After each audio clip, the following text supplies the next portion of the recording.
Hey guys, welcome to the LT Brings the Heat podcast. We're your hosts, Sean Laird and Adam Heisler, where we talk about baseball and sports performance.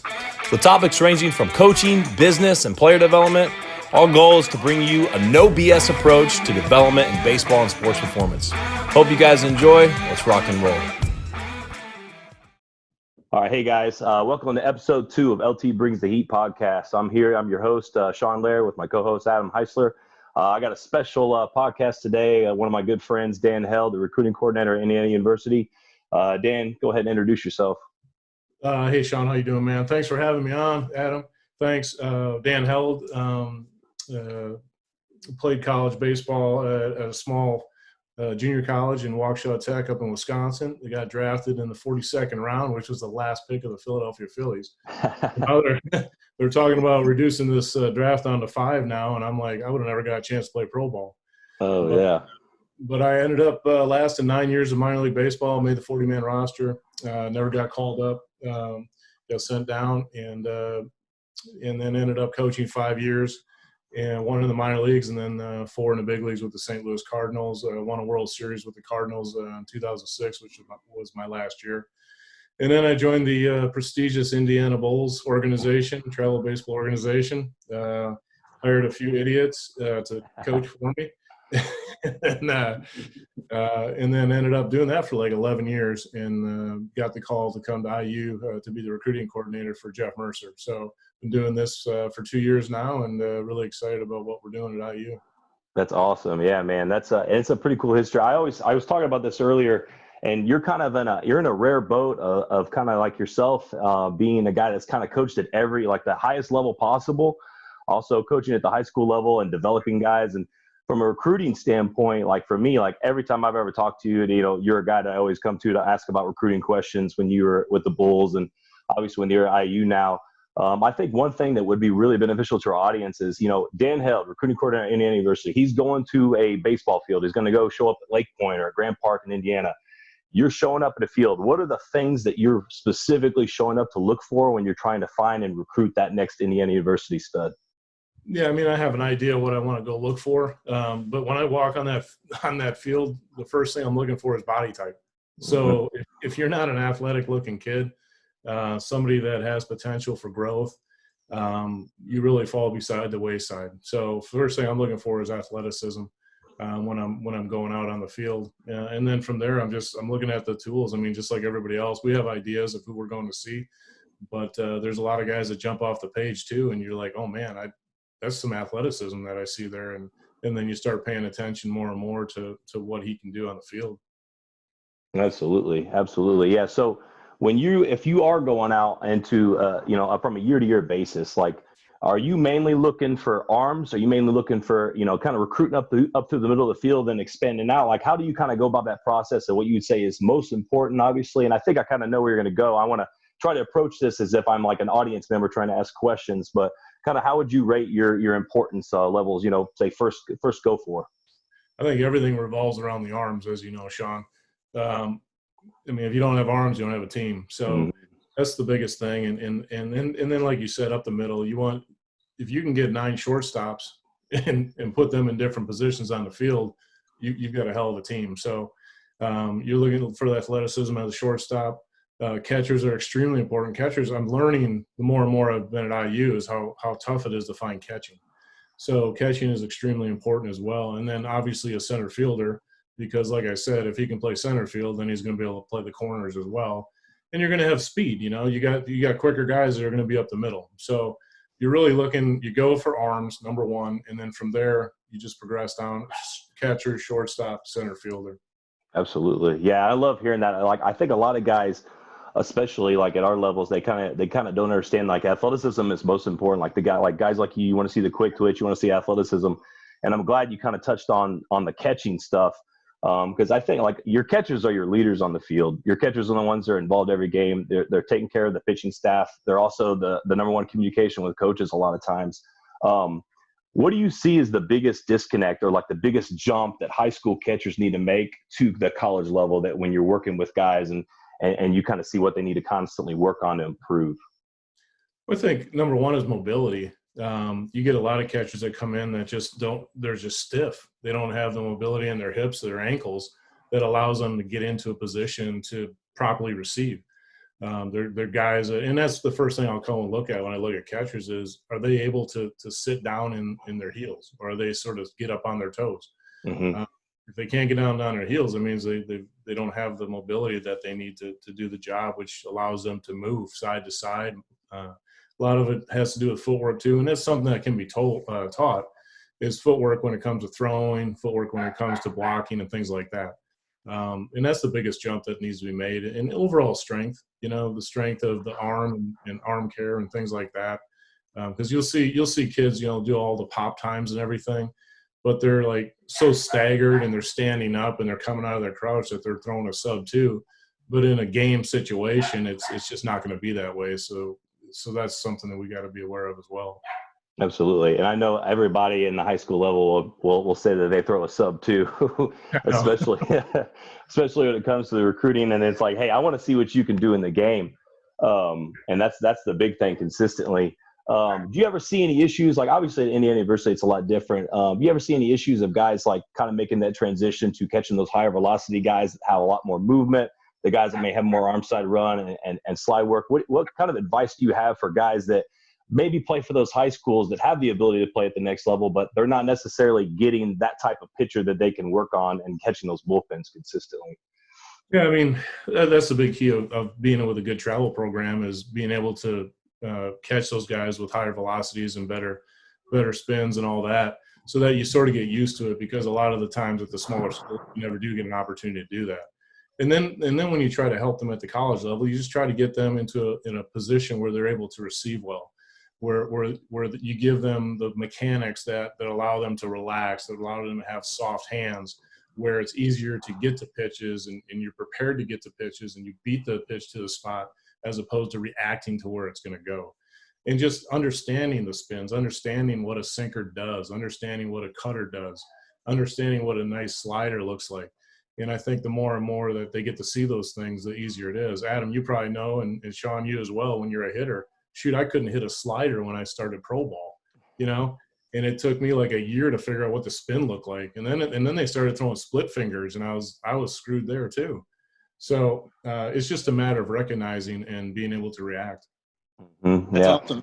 Yeah, I'm glad we're on the catching stuff, because that was one position I didn't play, and I know Sean didn't play as well. When you are recruiting catchers, do you like for catchers to call their own game? And then also at Indiana, do you have your pitching coach control the pitch calling, or is that put on your catchers as well? Coming from the pro side, it was our catchers called our own games. So I was a big proponent of that. And I like to see guys that think, that understand how to call a game. At IU, we've sort of done a hybrid. So we'll call games. So Coach Parker will call the games, and then he'll give the catchers a few innings to call their own games.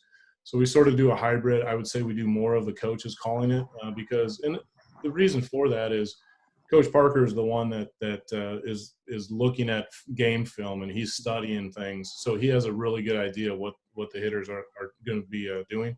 Where the kids are in college, they're in classes. They're not spending as much time, and they're not able to spend as much time to do that. But in pro ball, as you guys know, I mean, the catchers are calling their own game in pro ball. And that was the biggest thing when I was in meetings in the minor leagues as a coach. The biggest problem we had was catchers that came in through the system that didn't know how to call a game. Yeah. So they're looking over at us trying to figure out what to throw, and it's like, what do you mean? Let's go figure it out, Yeah. But yeah, at IU we do sort of a hybrid system. Awesome, man. That's awesome information right there. And that's, I think, a lot of times is a lot of summer ball programs. And I know obviously when you were the Bulls, like, we try to make it as much of exposure as possible and make it mandatory for our guys to learn the game. Like, hey, catchers understanding, like, let's not speed up the bats. If the guy's behind the fastball, we're not going to throw that changeup, and obviously speed up his bat and get him going to the zone. And that's something that we're constantly fighting. And you mentioned, Justin Parker and obviously Mercer over with you guys. And I obviously know both of them. I played with Justin, played against Merce growing up. What would you say, like, at IU, like, how can you kind of describe the culture and kind of like how you guys are different among other organizations, other programs? Bottom line, guys, I mean, we're a development program. we really take development serious. So when we're getting recruits in, we look at potential. We look at guys that have the ability to do what we think we need them to do, and then we get them in the door.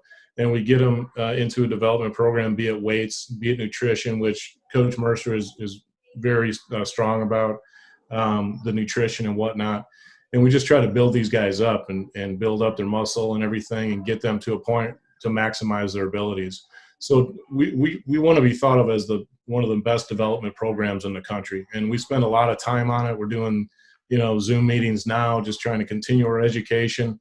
We have hitting programs in place. We've got Rapsodo and Hit Tracks, and we got with Win Reality recently, and the Synergy and bats and all that stuff that we try to implement to give these guys an advantage over somebody else. So our biggest thing in our culture is really development at the college level. Awesome. Yeah. And I'll kind of I've been hitting, and Adam, you can jump onto this as soon as I ask this question, but kind of philosophies wise at IU when it comes to the hitting philosophy and kind of what you tell your guys, and especially maybe the differences between, what you've done in the past versus kind of things that you've changed in the current times now, like kind of what you guys' philosophy on that. It's all about launch angle, man. We want to dip. What are you laughing at? Oh, man. Boy, my ears go, they start burning when we talk about launch angle. But no, we talk about just backspinning the ball to gap. It's old school. It's the way it's been. It's the way it's going to be. Just trying to we do a lot of pitch recognition.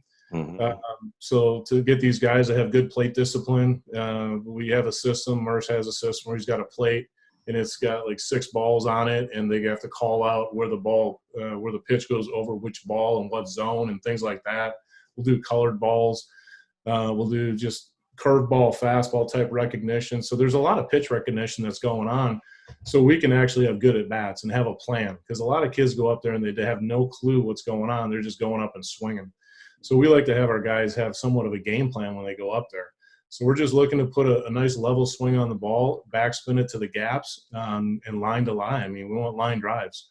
Home runs will take care of himself. If the pitch is elevated and we catch it underneath, it may go out, but we're not trying to lift. So obviously I've learned about a lot of things like exit velocity and things like that, but the bottom line is how fast you can get your hands to the ball. Now, that's great stuff right there. And I love that you mentioned your development program. I think as a recruiting standpoint, if I was a high school kid, the number one thing I want to look at is, are guys going there and they're getting better each and every year from a standpoint of freshman year, sophomore, kind of working their way on up. So that's so cool from that standpoint. Can you mention, and I love that you were talking about there, the different type of stuff, and it's not about a swing. I think everybody just chases a perfect swing out there. Can you kind of talk about how important competing is, whether it's in practice, to kind of help get you ready for games? Yeah, competition is a must. We want guys to push each other, and that's the only way you get better as a team. So just like my catchers this year, I brought them all into the office, and I said, nobody's the starting catcher right now. There's a competition that you guys will all have to go out and win the job. So we have practices where we have more of a game type speed, which puts them at more of a competition level, and they have to really react to the game situation. So I think competition gets lost sometimes when we got these kids that only play one sport, and then they just lifting weights and doing other things, and they don't compete all the time. And I think that's lost in the youth baseball world right now. Yeah, absolutely. That's a big thing. Is like, we used to talk about this all the time too, is, going after those multi-sport athletes, going after those guys that have that athleticism. Those are the type of guys that not only they're going to have the athleticism to play at that level, but those are the type of guys that are learning from other coaches. They're learning how to compete. They're learning how to get involved in that type of environment. And you want to have those type of guys.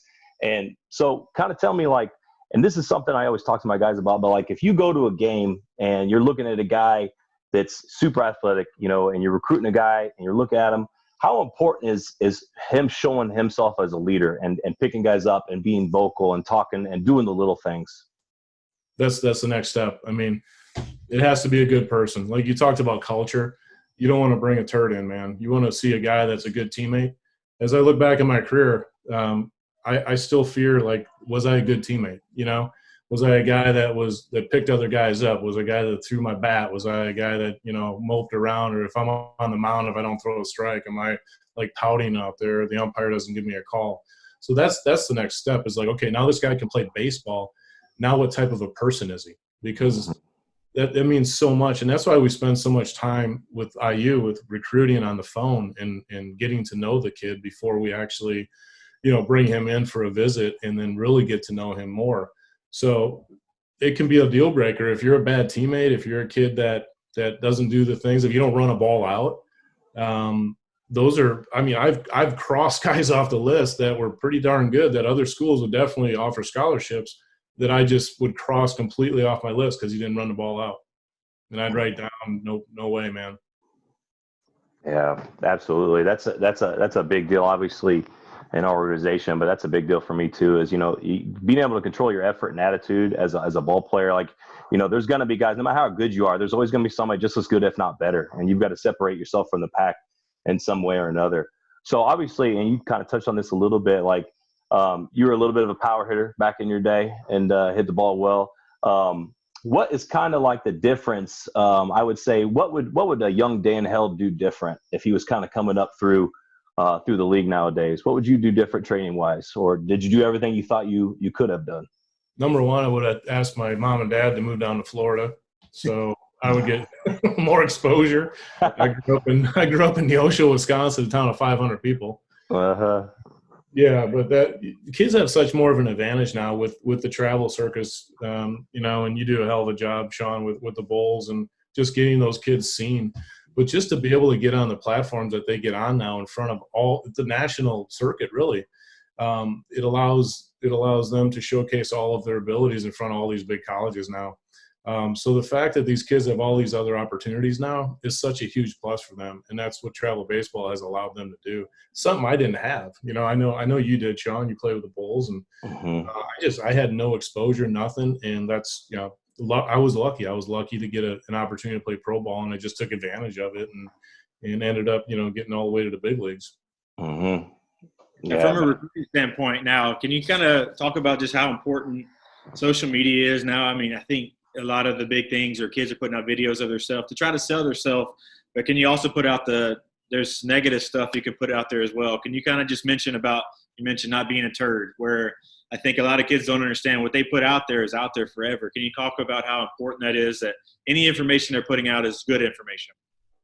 Yeah, absolutely. I mean, the first thing that we do once we want to start following a kid is we get on their social media and we friend them and whatnot, and you start sort of stalking them a little bit to see, again, what type of person they are. Are they somebody that's putting up some bad information? And kids can do more harm to themselves than they can do good. So I know it's a world of posting and social media and things like that, but I think kids need to be very careful when they're posting things, because it can work against them more than honestly it works for them. And everybody's looking, man. I mean, not just your friends, Yeah. Oh yeah. And to kind of segue into that, like, how important are the parents in that recruiting process? When you're dealing with, that sophomore to junior, when you're recruiting at that age level in high school, where do the parents fall in, and kind of the issues? What should you expect out of them? Well, number one with the parents is when I'm looking at projectability, I'm looking at what the parents look like. So if I see a kid that's, his parent, he's got like a 6'5" dad, I'm thinking, okay, that's good. That's good news. But really, I don't want a lot of parent involvement in the recruiting process. I want to communicate with the player themselves. I'm more than happy if I get on a recruiting call with a younger kid and the parents want to be on it. I think that's not a bad thing. So the parents get educated as well. But I like to have the communication really come from the kid, and because I'm trying to get to know what this kid is like. But I'm more than happy, honestly, to be on a phone with a parent as well.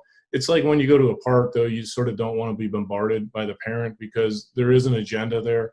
So I know when I was with the Bulls, and we always talked about it, Sean, is like, hey, tell your players to tell their parents to sort of leave the coaches alone, because it puts a little bit of pressure on them, because they're there doing their job, which is to recruit players.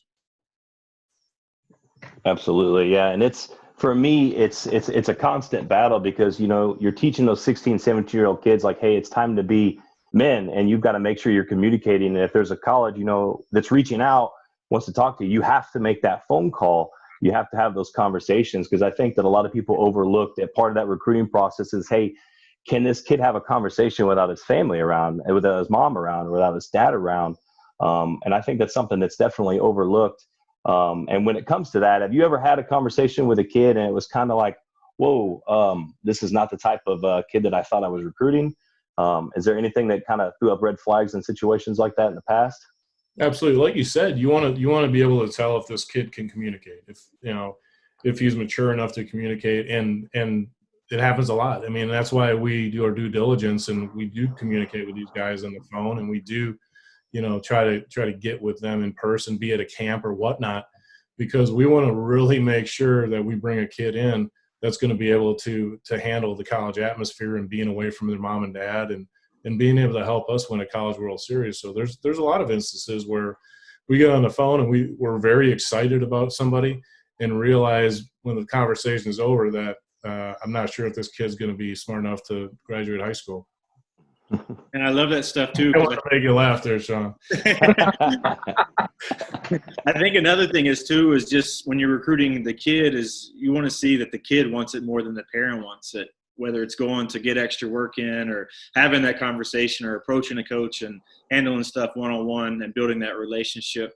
Can you kind of talk about how important it is to go to what fits you? Not necessarily it's all about the name on the front of the jersey, or it's this school and this conference, and just the right fit. Yeah, that's a big thing that I tell the kids. It's like, you know what? We have a model of what we want for you, but you have to understand what you want from a college too. So not only are you a fit for us, but do we fit what you want? Are we the coaches that you feel comfortable with? For us, I mean, we want kids that come in that want to play Major League Baseball. We want them to come in for 3 years and get out the door and go to pro ball.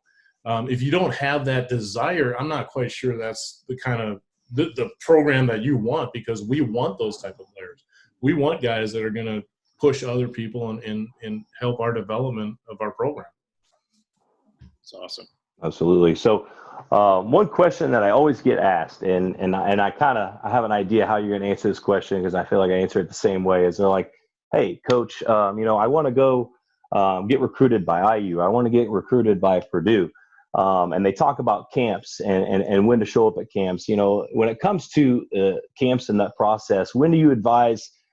We talk about the best time to make sure you're showing the best possible product, as well as, what do you advise the best time to kind of show up at a camp if somebody was interested at, Indiana University? Well, first thing is, like years before, camps were just a moneymaker, period. Mm-hmm.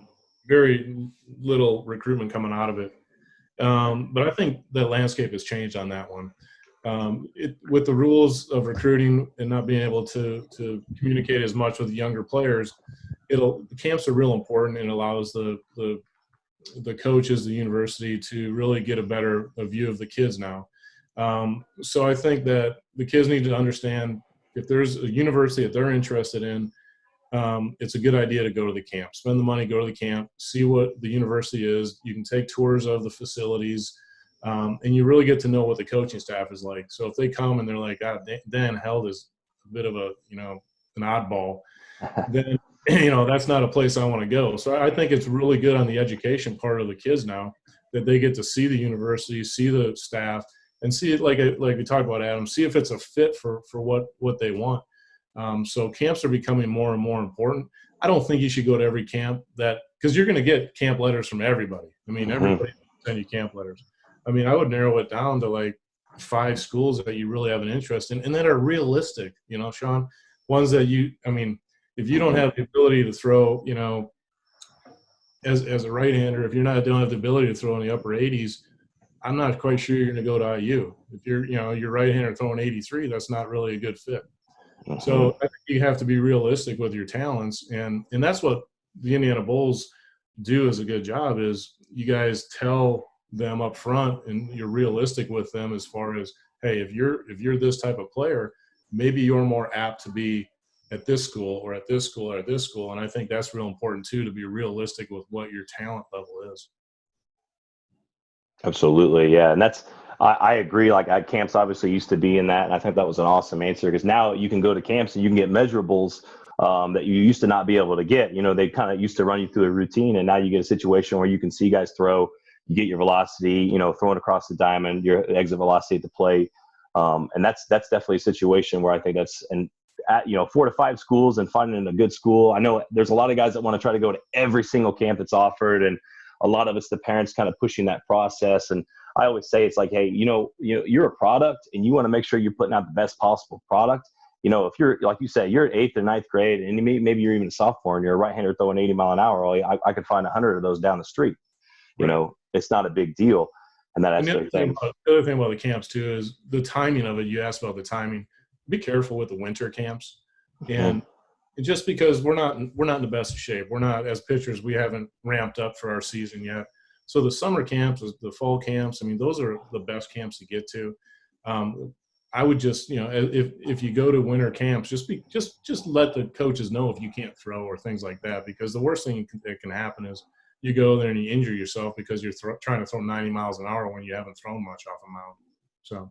Yeah, that's a great answer. That's a big deal. Go ahead, Adam. Yeah, Dan, can you talk about how important it is? Like, obviously, y'all two guys have a great relationship, and I feel if you ask Sean a question about a player, he's going to be completely honest with you. Can you talk about how important it is to build that trust, whether it's with the travel ball coach or with a high school coach? Trust is absolutely everything. If you don't trust the coach, then you're not going to take his word for anything. So if you want to burn a bridge as a travel coach or a high school coach or whatnot, when it comes to just player evaluation, just tell them that a kid's throwing 93 and then you come and he's throwing like 84. Mm-hmm. And it's like, come on, man, because there's only so many hours in the day, and you're trying to catch every game you can. And when you have to chase around so much, you really trust the coaches at those levels to help you out. And if you don't have that trust, really what's going to happen is they're not going to call your phone anymore. They're not going to come to your games because they just don't trust what you're saying. Yeah. And I know that there's some people that have gotten maybe their heads, they kind of turn their heads a little bit, and they don't understand, we've got to be honest with guys like you. We have to be straightforward to the point. We're going to be straightforward about the skill, straightforward about the player's personality as a leader, and definitely we have to be straightforward about the parents as well. And I think that's something like, you're never going to listen to a Sean Laird or an Adam Heisler if we come to you and we just, BS you about this kid or this process. And I think it's one thing to understand is like the kids that are listening to this and the kids that might hear this, especially the parents, like we have to be honest with, the Indiana University recruiting coordinator, Dan Held. If we're not honest, that is going to take away. We can't put our name on kids if we're not being honest with them. Yep. Well, I'm going to go ahead and I'm going to wrap this up right here. I'm a big believer of people. And obviously I'm as a Bulls coach, I don't like push kids certain organizations, but I definitely, I'm definitely a person that believes in people. And Dan Hill is the type of person that, if anybody's ever interested, I think that's a perfect person to go play for, as well as Mercer and Parker. And, Dan, I really appreciate you coming on here and talking to us. And we really appreciate those knowledge bombs you dropped on us for the recruiting, and especially the catching department, because catching is one of those things that people don't really talk about. It's kind of overlooked, I think. And it's awesome to have you talk about that stuff. And anything you want to add on to that, Adam? Nah, Dan, I can't thank you enough. It was awesome sitting here talking baseball with you. I think a lot of time we have now is to sit here and do this. And I can't thank you enough for coming on and putting awesome information out there. No, guys, I appreciate you having me, Adam. Sean, thanks for having me, man. What you guys do is real important for parents and kids of high school and even underneath that. So what you guys do is great, and I appreciate having me on.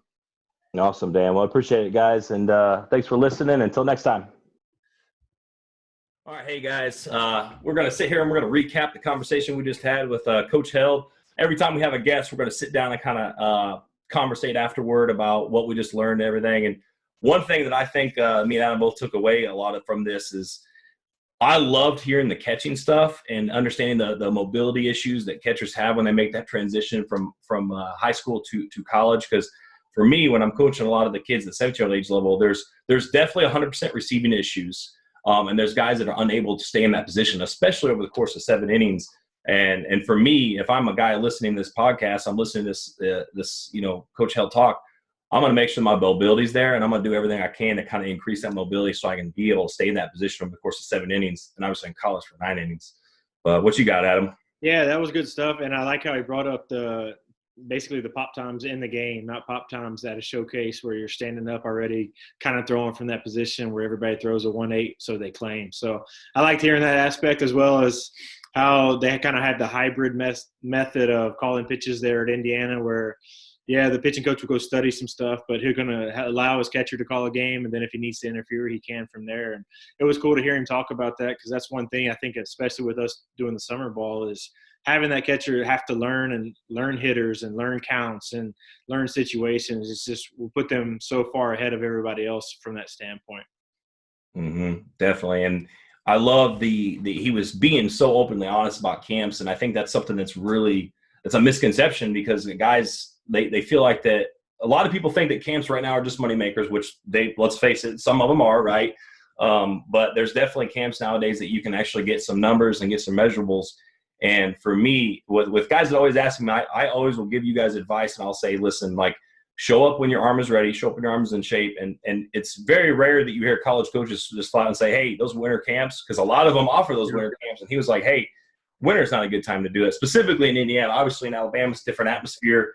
Adam will be able to testify to that. But here in Indiana, like, we got guys like basketball's huge in Indiana, and doing something like that is just it's not perfect to showcase your arm in that type of weather. No, I agree 100%. And just because you're showcasing something, you want to make sure it's good that you're showcasing. A lot of the guys will go, hey, there's a showcase for Alabama here. Well, are you ready to run? If you're not ready to run, don't go. Are you ready to throw? Are you ready to hit? If you haven't been doing that stuff, all you're going to do is put something bad out there for them to see. And now it's kind of doing the totally opposite, where they'll cross you off the list as opposed to actually putting you on the list for them. Definitely. And my favorite part, and this is something that I work with predominantly, older high school guys. And when it comes to recruiting process, is making sure the parents kind of stay out of that recruiting process. Because at the end of the day, it's the kid that's going to the school. It's that young man is going to school, or that young woman is going to go to that school, and they've got to make that decision, because they're the ones that have to spend 4 years there. They're the ones that are going to have to be there with that string coach, with that baseball coach or softball coach, with some of the softball players that, that we train. It's something you understand, like, and as parents, it's kind of hard to take that step back. But, as parents, and having 3 kids myself, like, you've got to trust, the knowledge that you've given your kids, like, hey, let's make a smart decision. Let's learn and let them teach, have a conversation face-to-face, make sure they're making eye contact. And it's something that obviously at Laird's training that I'm constantly trying to teach guys. And I love that he touched on that, because it's something that's definitely overlooked. And sometimes parents kind of try to take too much control at times. Yeah, and I thought he did a great job of kind of putting information out there where parents want to ask, I think so, but they're almost scared to ask. So they'll come to us and be like, hey, so-and-so is reaching out to my kid. What should I do from that standpoint? So I love how he hit on building a relationship with the kid. And if they're on a phone call and the parent wants to kind of be in the background or on a 3-way, but just kind of paying attention, that's perfectly fine. But when they're having that interaction or staying away from the dugouts to come to talk to the summer coach, letting us do our jobs, it just put a lot of good information out there for parents to understand exactly what to go through. Because, yes, it's your kid. You want to look out for them. But at the same time, it's the kid's life, and he's going to be the one, like you said, that's going to be at the school for 3 to 4 years. So he needs to make sure he's comfortable with the coaches, with the staff, and not when he shows up on campus start thinking about, oh, no, where's mom and dad at, because I haven't been doing the talking or been doing the research on my own. Definitely. And, like, for me, I have a rule with the Bulls. I don't let parents hover around the dugouts. I send it out in a letter at the beginning of the season. I also say, like, if you got drinks, and this is one thing I wish I would have asked Dan about, because we used to talk about it all the time. Like, I don't allow parents to bring drinks to the dugouts during the games. Like, if you're going to bring a drink, you do it before the game. As soon as the game starts, boom, we're done. You can't come over, talk to them, give them drinks, anything like that. Nothing. Let the game be done. Let them stand on their own 2 feet. Because I've been in a situation before where there was a Kentucky coach that came over and asked me and another coach, was like, hey, who is this mom that keeps coming by over here and trying to give drinks to their kid? And I said, well, that's his mom. And they're like, I'm not interested in that guy. I liked his tools, but now I'm not really interested in a kid that needs his mom every 2 innings. So that's a big deal. It's so important. And I mean, I've talked to a scout before the one that actually drafted me. We still stay in contact. And he told me he showed up to watch a high school kid play a game. The kid told his mom from the dugout that you forgot my cleats. And immediately he left the park and said, I'm out of here. If you can't remember to bring your cleats to your baseball game, I don't want anything to do with you. So it's cool that he mentioned that part of that part, just kind of the outs and ends of everything. And we're not doing this to be where we've got to be controlled. This is just what they actually look for. There's more that goes into it than are you fast, strong, hit for power, and all this stuff. And I love how he mentioned the mental makeup and kind of just looking for things, why to give them, as opposed to his words of, I don't want a turd in my locker room. And I totally understand that, where he's going to watch how they interact with their teammates, with their coaches. Are they respectful? Are they guys that go out of their way to do good things to other people? I love that he hit on that. Mm-hmm, definitely. And it's these coaches' livelihood. And I think sometimes we can kind of forget this. So like if they're not wanting the parents to be around, they've got to make the right decision. So it's so much of things, as you guys know, is, mental, emotional stability of the athlete is just as important as the physical stability. So that's the main reason why coaches do this. And they want to know if they can rely on this kid for the next 3 to 4 years. But yeah, great episode, guys. We really enjoyed this here. We're looking forward to the next episode next week. Adam, you got anything else to jump in on? No, man, I just want to compliment Dan, thank him for coming on with us, as well as kind of being honest about what they're about from a development standpoint of they want to recruit kids that come there and get drafted and maybe make it to the major leagues. And it's not so, yes, they want to win ball games, but it's not end all be all to win every single college game. There is a brighter future out there for, I think, every kid's aspiration when we're younger, just like ours was we want to play Major League Baseball. So if I'm a recruit and I'm hearing this guy talk about his goals is to try to get guys to go to that next level, I mean, you can sign me up all day for that. Absolutely. Yeah. If I want to go to a school that's wanting to develop me, not just worrying about the W's, but they want to develop me and help me get to that next level in life, which as baseball players is playing in the MLB one day, hopefully. So awesome stuff, guys. And thanks for listening, guys. Till next time. We'll see you guys later. Take care.